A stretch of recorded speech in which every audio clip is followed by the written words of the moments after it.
Welcome back to another episode, this time from a completely new island. I've never been here, never spoken to anyone who's been here, but I've been forced to look for a new place. All of my normal spots are completely blown out this week. It's really windy, but first impressions here are pretty good. We've just pulled in and there's this little tiny bay here where it's beautiful and calm. We've got the boat full of a bit of fishing gear, bit of essentials. The Sheila's coming along for a ride as well. You'll meet her shortly. We're going to set up camp here. Before we get going, I just want to say the world's going through a pretty crazy time at the moment. So hope everyone's being kind to your friends and family. Stay safe, and hopefully this can give you a 10 or 15 minute escape from it all. Let's go. I am so stoked with this place. As we were coming in the shallows, there was stingrays like jumping out of the water and scooting through the shallows. Something chasing bait fish down in the corner there.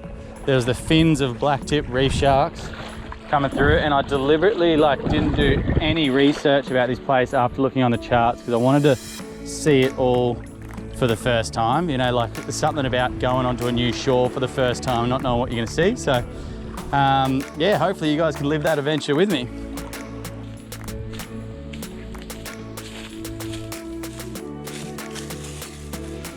There we go. Hammock set up with a view.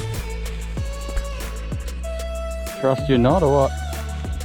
Oh, it holds. Extend her out. Clip it on. Voila. How does that look? Sort of fancy pants run, that one. Looking good.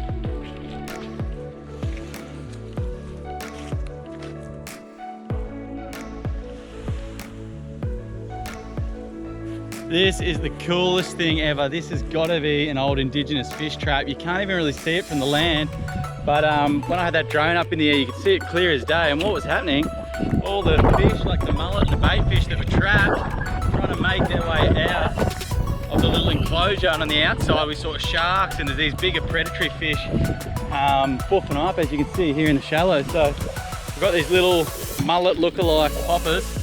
We're going to cast them out, and fingers crossed we hook up. Could be anything here. This is sick. Are you ready, Fran? Watching on the big screen later, I noticed this was the full circle of the food chain. On the right of screen, there's a school of mullet trying to escape through, and then lying in ambush here is a barramundi. This is the species we want to catch, although he's not the top of the food chain. This lemon shark comes and chases him through the shallows, almost gets him on the tail. A popular conversation topic over the next few nights was just how old we thought these fish traps were. Later research showed that they were journaled about by an early English settler in the late 1800s, but I don't know any more than that. How old do you reckon they are? Let me know in the comments. I find the indigenous artifacts on these islands absolutely fascinating, and I've spent years and years looking for Aboriginal cave paintings and other things like that, but I'll probably delve into that on another episode alone. But never mind that for now. We know there's fish here, so let's get fishing and see if we can catch some dinner.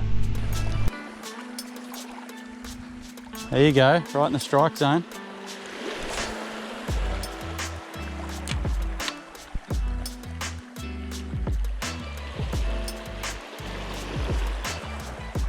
Try get it like right along the edge of the rocks where the fish are escaping. All right.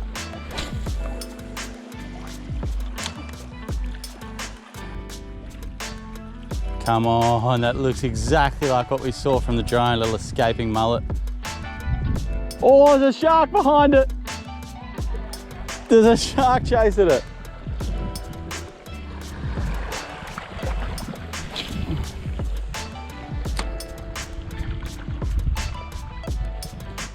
Holy shit, there's a massive wolf behind it. I think it was a barra. I'm trying. Oh no. He had 2 hits at it. Let's try again. It's just along this wall.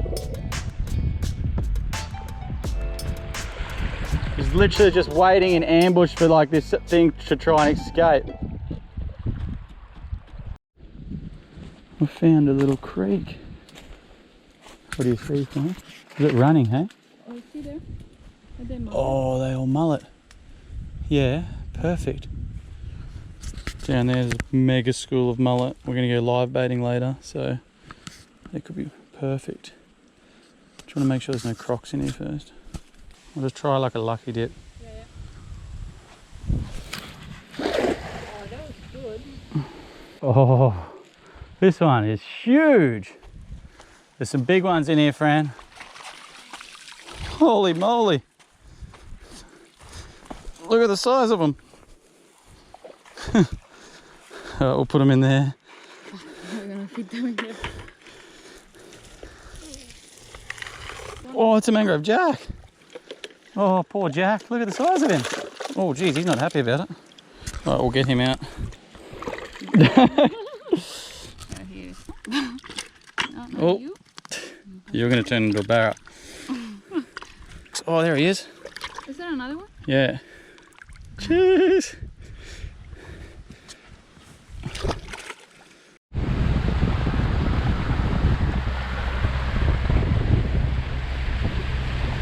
One of the main reasons I wanted to come to this spot was because it gave us an access point to some really good potential barramundi fishing.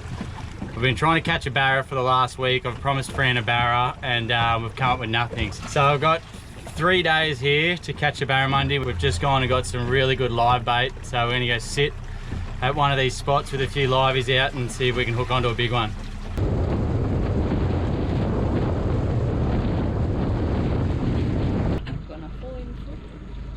Yeah, I reckon in there, Fran. Go for it. I don't know which one. Go for it. Quick. Perfect. Get ready. Wait.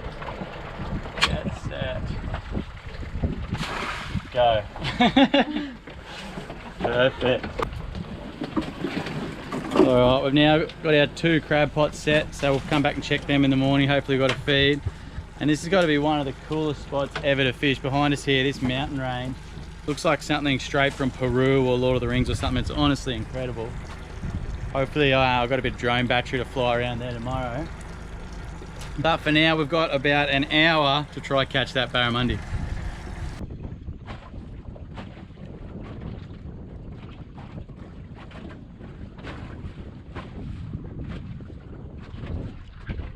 So we've just had 2 barra boofs in a row that have taken our baits. And we've got about 5 minutes left until we need to head back to base camp. So it's sort of the time's running out, but we're on a pretty good little snag here and we know there's a fish there. So hopefully in the next couple of minutes we pick him up.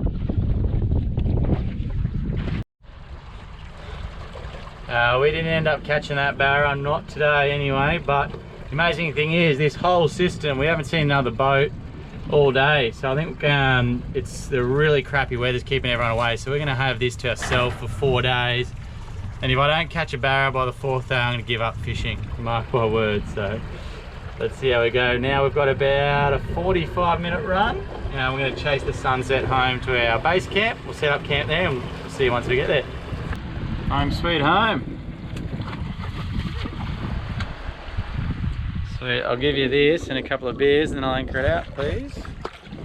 A1's almost wrapping up and it seems at this time of the day when the sun sets, look down the beach both ways, no one here. It always dawns on me, I'm like, man, this is just one of the best things to be doing, but there's never anyone here. And whenever we put a photo up on Instagram, there's everyone going, oh, geez, you're so lucky, I want to go there, blah, blah, blah.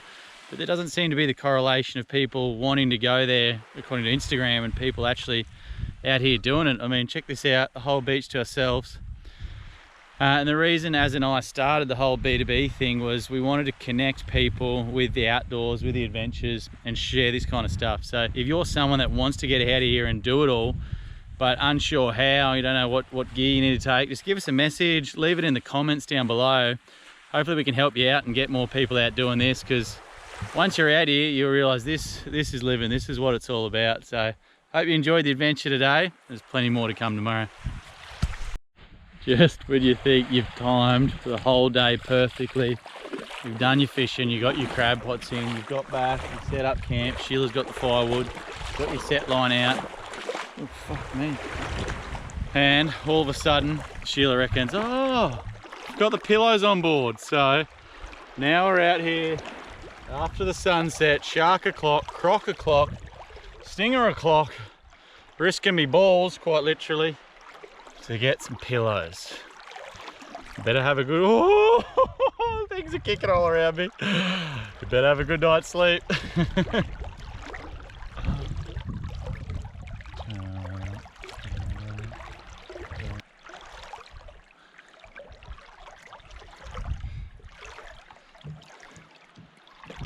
There's always something eerie about this time of the day, swimming or walking out. The water's so dirty here, you can't see shit. To get the boat, it's always a little bit, how you going? Alright, let's get some pillows. So, pillows have been rescued, you'll be happy to know, and I think now, fingers crossed, that's it from the boat.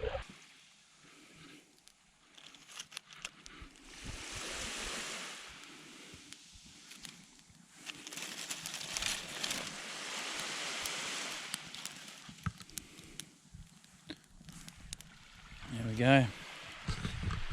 Tell you what, the fishing was a little bit slow in the Arvo, but that turn of the tide, those white marlins came on the chew. We ended up with a whole bucket full of the buggers, so it should keep us out of trouble tonight.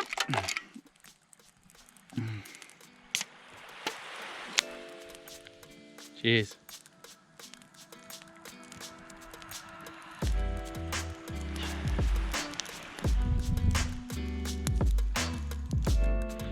And that's a wrap for tonight. We've got a couple of sweet potatoes for the fire. We've got some corn floating around. I normally don't leave home without a couple of good cobs of corn. Carrots and hummus for dips, as we've earlier shown. Bucket full of white marlins. Sheila's happy. Fire cranking. Check that out for a sunset. Phew.